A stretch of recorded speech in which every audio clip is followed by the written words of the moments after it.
Hey everybody, Tony D with tonight's final hot take, and this one's going to be a little heady, so you know, hope I can wrap my brain around it in 11 minutes or so. So, the title of this video, if I remember it, is going to be "It's Really Hard to Be Good," and that's something it took me a long time to kind of discover the idea of being a good person, why it's so tough, right? So, being honest is kind of tough because, at least in my experience, sometimes being honest means that you kind of end up hurting yourself, right? So, it's just a blatant example. You find a wallet on the ground with money, and you kind of know the general vicinity of where it came from, and you can return it with the money intact. But you also have an opportunity to empty the wallet, throw it in the trash, or empty the wallet and return the wallet and say, well, that's the way I found it. And so, in a sense, you're kind of hurting yourself by being that honest. But, that's the way I was always taught. And part of that teaching actually came from the early progressives because they taught this idea of being nice to everyone, being honest with people. Now they're teaching something else, which is very dark and disturbing, and that is, well, you want to be honest and nice and wonderful, but there are certain people that you don't want to give any support to whatsoever. Therefore, it's okay to lie to them. It's okay to hit them. It's okay to destroy their lives and careers. And that's what the progressive movement's kind of turned into. And I was reminded of this concept while I was watching another video from the Fourth Age. And if you haven't seen the Fourth Age, it's a really good YouTube channel. RJ is the host, and he's got a great video today. It's on this idea of good and evil, and he explains it way better than I do. But this is just from my own, more layman's terms, if you will.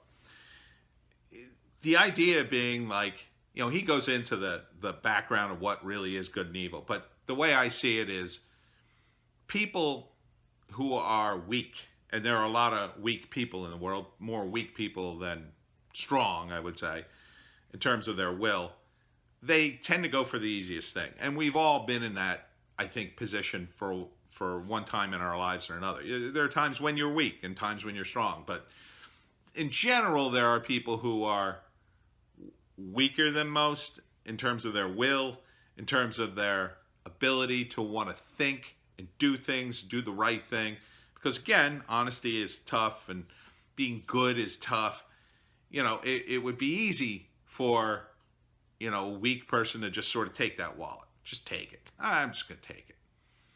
I need the money, and you could rationalize. It's easy to rationalize things because you just rationalize it for yourself and you just go on with your day and you don't have to worry about it. And I think what happened to the progressive movement is it's attracted a lot of those weak-willed people because it's got a very attractive ideology now with Marxism. Because Marxism basically says, everybody deserves everything equally, regardless of how hard they work, regardless of what, you thought. And, and a lot of the identity politics says, well, you deserve something because of the color of your skin, because it was stolen from you. You would be rich and happy if only it hadn't been for people in the past screwing your ancestors, and you'd have a great life. And unfortunately, that's very appealing, I think, to a lot of weak-willed people who have had tough lives. And it's not that they haven't had tough lives. They have. They come from dysfunctional families. I've talked about people I've met over the years. They're just weak. They just, and yeah, some of it's not their fault because they did come from a dysfunctional family and they've never exercised their brains, sometimes never their bodies. These are morbidly obese people who are just filled with anger, and as their bodies are lazy, so are their minds. And so this appeals to them. It's just free stuff. And so now we have these Antifa guys going around saying, well, you have to give up your house because it's a gentrified neighborhood and black people used to live here and we're black, therefore we should have the house. And that's a logic, but it's extremely weak logic. And the only reason they even entertain it is because right now they can gather in these mobs of normally unemployed people and scare people.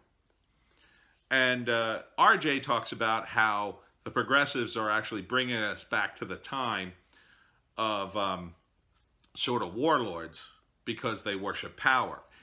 And I think that's true, but I also think a lot of it's unconscious. I don't think it's a willful move on their part. I think it's just, there's a bit in The Simpsons where, I don't know if you remember the lighthouse episode. Homer ends up in the lighthouse.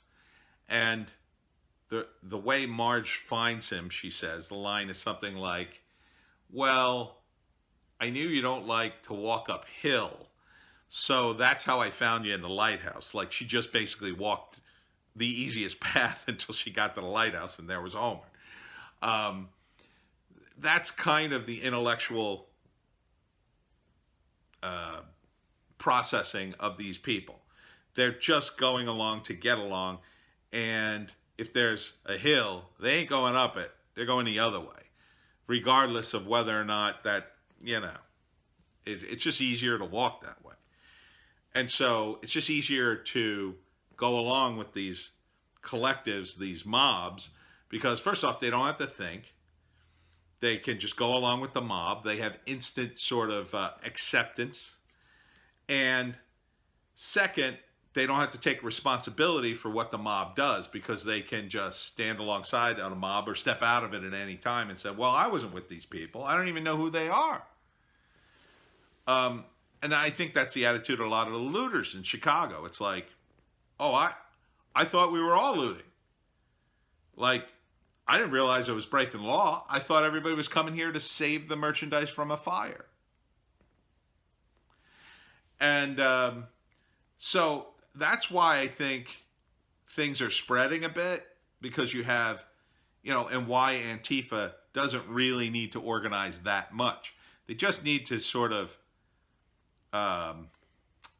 instigate the scumbags in every major city who are too lazy to do anything but scam, steal, hustle, whether it's hustling online, stealing stuff, dealing drugs, whatever. These scumbags will sign on board for anything. The downside for them on that is at some point, the cops will get their act together. They will. And when that happens, they'll all disappear. And these intellectuals, or people who think they were intellectual by doing all these machinations, will be left behind. And a lot of them will be college students who just got duped. I think those are going to be the vast majority of people who end up in prison. They're going to be college students who got caught up in this Antifa, BLM nonsense, got caught up in Marxism and communism. And this goes back to when I was in college. I mean, there were people caught up in it. They didn't do anything back then. They just talked about it. And unfortunately, some of those people are in power and some of those people still believe it, which is why they have sort of this tacit okay from some of these people. We get into this, by the way, in Wokistan a bit, how generation after generation of college professor taught the same thing, that you're not a true intellectual unless you've protested. You have to protest something. Why aren't you protesting something? Go out and protest. And really that was go out and cause a revolution, because the old ways are always bad. The new ways are always better. You're new, therefore you know better. And that to me is kind of the logic of all this. But now we've reached this tipping point where, okay, these people actually put this into practice. These young people are going out and they're tearing down the system, just like they've been taught for generation after generation. The only problem is that's all they've been taught. Their solutions are so idiotic, so pie in the sky utopian that they can't possibly work. And that's why they believe in communism. It's so mind-numbingly bad. They even have the excuses built into the ideology, because if they look to the examples outside the West, you see all these failed states, and what do those people say all the time? Well, it's not our fault the communism failed. It's because of the United States. They undermined us. Otherwise, we'd be way ahead. We'd be way ahead of the United States. Cuba would be some kind of beautiful paradise. And they just can't accept that at the top of these hierarchies, and they do eventually turn into hierarchies in the communist or socialist system, there are just ruthless people. Because that's what it turns into. If you look at Minneapolis, right? Who's going to end up at the top of Minneapolis if it's just sort of left to fester? It's going to be someone who's ruthless enough to go, okay, I can run this city. He's just going to say the things to get elected, say the socialist things to get elected, and then once he gets in there, he's going to rule with an iron fist, because that's the only way to rule a place that's practically lawless. And once he starts running it that way, if it was a country, there'd be nobody to stop him, because he'd run the military, or in this case the cops, and anybody who disagreed with him, they'd... But it can't run that way because it's the United States, and eventually the federal government's going to go in and say, what the hell are you doing here? You're under arrest, everybody's under arrest, and now we're going to run things until we can have an actual election and actual people can come in here and run this place correctly. Or it'll just slowly die like Detroit did until it reaches a level where it can actually function, although it's still very corrupt, but it's at least functional enough that nobody cares really, because all the industry and whatnot has basically gone from Detroit. I think the same thing's going to happen with Minneapolis, Portland, Seattle, to some extent New York, although Trump is, I think, out to save New York. I think he's got too much vested in there to just let it all crumble. He's got too many personal investments. I mean, the Trump empire, as I showed you in a previous video, there's a lot of real estate there. He ain't going to let that go to hell. So at some point, I think right after the election, he's going to roll in there, and maybe he's already building a case against de Blasio. That I would love to see. Oh my God. That'd be the greatest thing ever. Trump announced like a huge sweeping corruption case in New York by the FBI that they've been working on for over a year or something, a couple years. Then I think everybody would be happy. I think Cuomo would be happy if they removed de Blasio, arrested his sorry butt, and then put the lieutenant in, and he would see what was happening to de Blasio and go, oh, I never really supported all that. Let me roll all this crap back and put the cops back on the street. But, it may be too late for New York anyway. The tax base is, crumbling. It's heading back to the way it was in the 70s. But, at least it'll have some character. All that crime will give it character again. And hopefully the people who have caused all this, all the scumbags who, went out and looted and protest, they'll feel the pinch when they try to go to a store and nobody wants to open a store in their neighborhood anymore, and they complain to the press, but nobody listens to them anymore. So I never really made my point about good and evil, so let me try to just put a cap on this real quick. We have to get back to the good, and it's very tough. It's going to be very tough.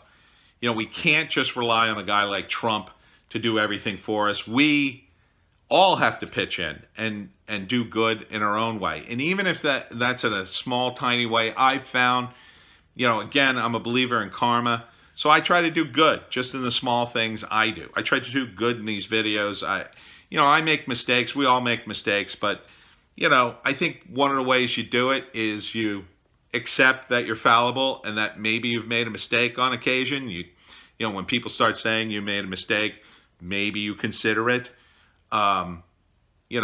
you kind of look inward once in a while. You don't automatically look outward to blame people. I know I did that when I was younger, but these days I try to look inward and just, control your little part of the universe and make that good.